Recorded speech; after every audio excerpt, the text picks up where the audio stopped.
I know you guys see the title and you're saying surprisingly, but I was kind of surprised when it kind of seemed like this album was a throwaway album to get out of their contract, and it was just a Kevin rapping or a Kevin Abstract straight rapping album, and then there wasn't like much else on this album. But I will say this album is pretty good, and although it is 17 tracks and super stretched out for an album that's only 35 minutes long, with just a bunch of tracks that could have been either stretched out or just cut from the album in general, just because they're boring, I do think this album was pretty solid for what it was doing. There are some really great songs on here, especially the last one, Brockhampton, and just the samples on this one. The sample choice from Kevin and Bareface, or whoever was actually producing the album, is just immaculate, just because I feel like every single sample on here sounded really beautiful and actually added to the songs in general.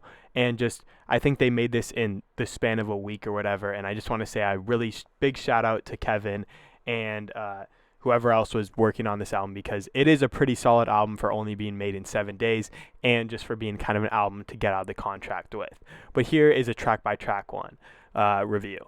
Take It Back. I really like the sample on this one and Kevin's flow because it works well with the sample and beat, and it just kind of seems like a celebration of Brockhampton's whole career and what they did together. Then we go to RZA. I really like the production and connection to RZA. It kind of seemed like Kevin was holding the band like back in some ways, but in other ways he was kind of keeping them all together. He was like breaking them apart but keeping them together at the same time, which is really interesting. And then Kevin's delivery sounds really solid. It flows well on the song over the amazing sample. Then we go to Gold Teeth. The song is interesting because I like the sample, but the delivery from Kevin isn't that amazing on this one, and I think the song is a little short and could have used a little bit more time to build. Then Big P Word. It goes perfectly from Gold Teeth to Big P Word, like a perfect just one into the other. And I really like the boom bap-ish production on this song and Kevin's much more aggressive sound and style. And then just Kevin's second verse sounds pretty great over a much slower beat. Then we go on to All That. I really like the melody on the chorus, and I feel like Kevin's delivery and flow is pretty solid and complements the beat, but some of his vocals just don't sound that good with the vocal effects they use on the song, but it's still a pretty solid song in general. I feel like this was a pretty good one with these samples as well. The next one is Back from the Road. The song is a really stripped down instrumental. It slowly builds up with Kevin using like spoken word to let the beat build up with them. And at the end, it kind of gets this big crescendo, which sounds pretty good. But, it is, all these songs are really short, with most of them being under 2 minutes. So it is like this one didn't really get the time to build when 40 seconds of it was already spent building up the song in general. And then we got Basement. It has some weird vocals where Kevin kind of seems like he's singing in both of your ears. Like if you're wearing headphones, he's in both of your ears, but they kind of just sound a little off, which I don't really know if that was like a supposed to be an effect or whatever, or if I was just mishearing it, but it just sounds a little weird. But I think the beat is interesting, but it relies a little bit too much on the bass. Southside, the production doesn't really work on this song with a random sample in the background. Overall, just not sounding that good. And then with the voicemail at the end, there's just not much that the song actually does during its time. It's just a little short, and then there's, the voicemail at the end, which kind of just shortens the time even more. But, it's not that bad. Good time. I really like the sample and production on this one. And the mix on Kevin's vocals sounds good because it's kind of mixed in with the beat.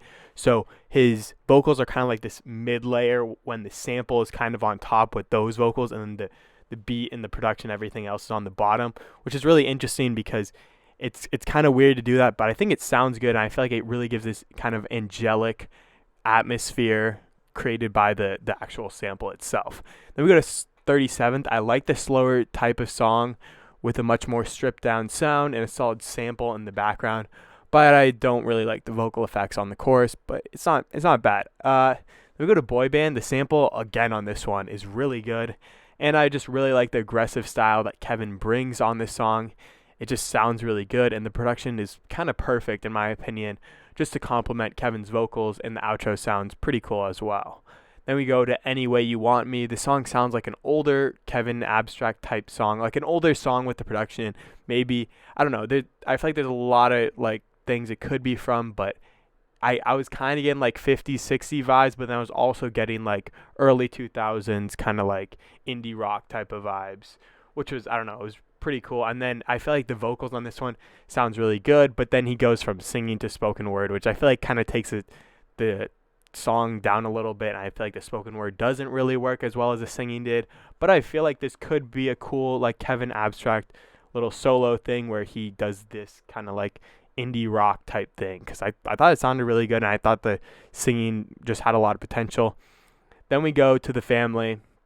I like the sample on this one, but Kevin doesn't really fit the production that well. I feel like the delivery is off sometimes just with how he says stuff, and then I feel like he's offbeat just certain times in the song. The delivery does sound good, though. It sounds a lot more laid back.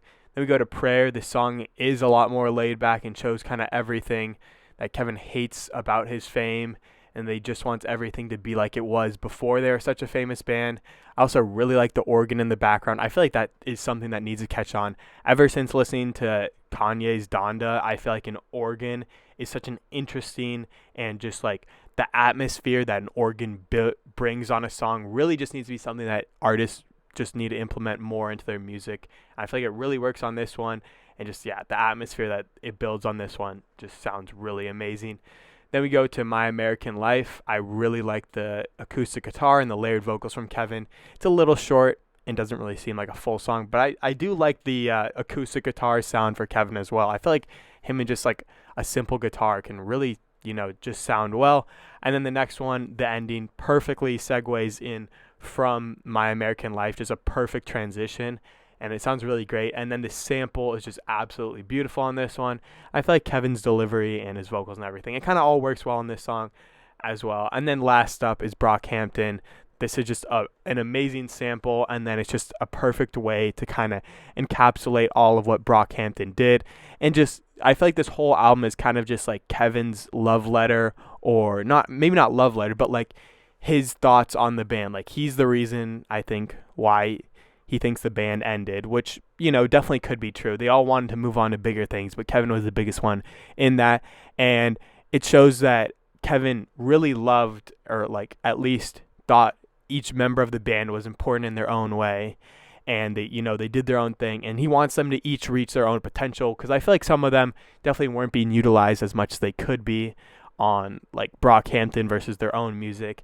And I think just with a band that's as big as Brockhampton was, which had like 7 or 8 different vocalists, which is just crazy to me, like they definitely need to do their own thing and make their own type of music, because they're kind of being held back by being in Brockhampton when Kevin is clearly the main man in that. And I think they can definitely go on to do bigger things themselves when they're already doing good things in Brockhampton. But it shows that he liked every single one of them. And then there's just the sample. It sounds great on the end of the song. But I thought this was a pretty solid album for just being a kind of Kevin Abstract record label fulfilling album. I mean, there definitely were a lot of flashes of potential, but just a lot of those weren't dragged on long enough to where I was like, this is a really good song or not. I mean, I thought the last song was really good. I thought a couple other of them were like pretty good, but just because so many of them were so short, with the majority of the tracks being under 2 minutes, and every single track except for the last one being under 3 minutes, it just shows that they kind of just threw this one together. And while it does sound good, it's nothing amazing in my opinion, and it's probably going to get a 5 out of 10 from me, because I just think it's something average. And I think Kevin and Brockhampton did make something better with TM, or I'm hoping they did at least. I haven't listened to it yet, but I will be listening to it soon, and definitely check that one out if you do like Brockhampton, because I feel like that one will be the more important one, because I feel like this one is just kind of there to fulfill the record label. They got that Frank Ocean thing where he released Endless and then Blonde. This isn't really the same thing, because both of these are under RCA, but I think they needed to get out of the record deal so they can do more solo stuff by themselves, which I really get. And now that they don't want to actually perform in the band, I totally get it from them. Either way, though, pretty solid album, 5 out of 10, just kind of average, but definitely some great flashes from Kevin on some of these songs. And some of these songs were just really good, but a lot of them were kind of throwaways, and just because they're so short, it was like a little weird to me.